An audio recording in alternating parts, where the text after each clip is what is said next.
Ten zvuk, ktorý počujeme, to je ten ultimátny cieľ.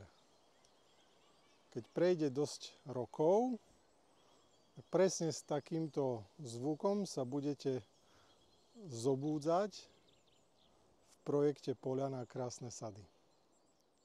Udržateľným projektom sa venujeme zhruba 10 rokov a všetky tieto skúsenosti budú teraz pretavené do vzorového projektu s názvom Poľana. Ten bude finálnou fázou krásnych sádov vo Vysokých Tatrách v obci Mlynica.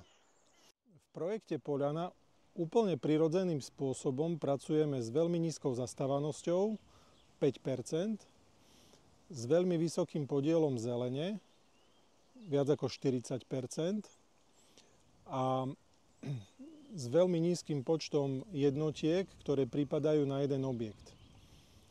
Ich maximálny počet je 13, ale môže to byť kľudne 6 alebo 8 jednotiek, podľa toho, ako si to nadizajnuje ten sám zákazník. Naozaj si to je potrebné predstaviť ako malé bytové domčeky, pretože ich výška je len 11 metrov a sú to len dve nadzemné podlažia. To, čo je možno trošku takým korením v tomto projekte, je práve ten aspekt času.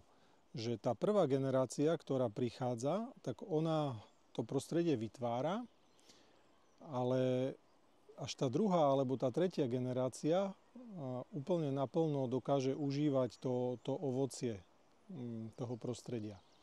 Aj teraz sedíme v tomto lese, ktorý jednoducho je výsledkom možno až 200-ročného procesu. A podobné prostredie ako toto budeme vedieť zažiť možno už v 20., možno v 30. roku a naozaj si ho naplno užijú hlavne tie deti. Ale my ho môžeme vidieť, ako vzniká.